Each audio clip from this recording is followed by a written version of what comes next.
სასამართლომ თანაინვესტირების ფონდის ყოფილ დირექტორს გიორგი ბაჩაშვილს ბიძინა ივანიშვილისთვის 900-მდე ბიტკოინის გადახდა დააკისრა, რაც $850 მილიონ მეტია. გადაწყვეტილება მოსამართლეს ზაალ მარუაშვილმა გამოაცხადა. მოსამართლემ გადაწყვეტილება 2 სხდომაში მიიღო. თანაინვესტირების ფონდის ყოფილ მომმართველს ბიტკოინების საქმეზე სასამართლომ 11 წლით თავისუფლების აღკვეთა 10 მარტს მიუსაჯა. გადაწყვეტილების გამოცხადების დროს ბაჩაშვილის საქართველოში უკვე აღარ იმყოფებოდა. ამიტომ ბიძინა ივანიშვილმა მის წინააღმდეგ ახალი სარჩელი შეიტანა და ბიტკოინების დაბრუნება მოითხოვა. ბიძინა ივანიშვილის არჩევი გამოყოფილდეს. მეორე, უპასუხი გიორგი ბაჩაშვილის მოხერხებით ბიძინა ივანიშვილის სასწავლებლად დააკისროს თანაშრომში განმეორებული ზიანის 8,860,860 დირექტორული ბიტკოინის დაბრუნება. მესამე, იმ შემთხვევაში თუ ამ დაწესებულებებს ასრულებისათვის მოგასწრებით გიორგი ბაჩაშვილს არ ამოხდება 8,860,860 დირექტორული ბიტკოინი მას მოსაჩვენებელი ბიძინა ივანიშვილის სასწავლებლად დააკისროს დასახელებული ბიტკოინების შესაძლებლობის ანაზაურება ამ დაწესებულებებს ასრულებისათვის არსებული მდგომარეობით. მეოთხე, უპასუხი გიორგი ბაჩაშვილის ამ დაწესებულებებს ასრულებით შესაძლებელი შემთხვევაში ასრულების მის კუთვნილების მიერ მათ შორის კონფლიქტებულა ასევე შემდეგ ქონებაზე. ივანიშვილის ადვოკატის თეიმურაზ წიქვაძის თქმით, სასამართლომ მათი მოთხოვნა სრულად დააკმაყოფილა. როგორც წიქვაძე ამბობს, თუ გიორგი ბაჩაშვილს ბიტკოინები არ აღმოაჩნდება, მაშინ გადაწყვეტილების მიღების პროცესში ბიტკოინის ფასიდან გამომდინარე ბაჩაშვილის პირადი ქონების რეალიზაცია მოხდება. გიორგი ბაჩაშვილის ადვოკატის სოფო ქურთაულის შეფასებით კი სასამართლოს არ ჰქონდა უფლება, რომ საქმე გამარტივებული წესით განეხილა. მისი თქმით, საქმე განხილული უნდა ყოფილიყო საერთო სასარჩელო წესით, რადგან განაჩენის გასაჩივრების ვადა გასული არ არის. როგორც ბაჩაშვილის ადვოკატი ამბობს, მისი დაცვის ქვეშ მყოფს აქვს შესაძლებლობა, რომ განაჩენი 2 ინსტანციაში გაასაჩივროს. სასამართლომ სრულად დააკმაყოფილა ბიძინა ივანიშვილის სარჩელი, როგორც მოგეხსენებათ, საქმე იხილებოდა გამარტივებული წესით, ვინაიდან ამ შემთხვევაში სამოქალაქო საპროცესო წესით დადგენილია, რომ დელიქტიდან გამომდინარე ზიანის მიყენებასთან დაკავშირებით საქმეები განიხილება გამარტივებული წესით.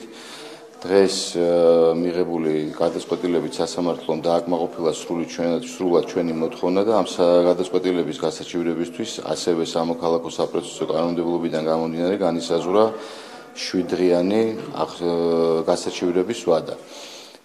დააკმაყოფილდა ასევე ჩვენი მოთხოვნა დაუყოვნებლივ აღსრულებასთან დაკავშირებით, რაც იმას ნიშნავს, რომ სასამართლო გადაწყვეტილება მიემართება დაუყოვნებლივ აღსასრულებლად და ჩვენ მივმართავთ კანონით დადგენილი წესით აღსრულების ეროვნულ ბიუროს. ჩვენ არ ვეთანხმებით სასამართლოს გადაწყვეტილებას, იქიდან გამომდინარე, რომ პირველ რიგში ჩვენი მთავარი არგუმენტი ამ საქმეზე იყო ის, რომ პირველი ინსტანციის სასამართლოს განაჩენი არ არის საბოლოო და არ არის შესული კანონიერ ძალაში.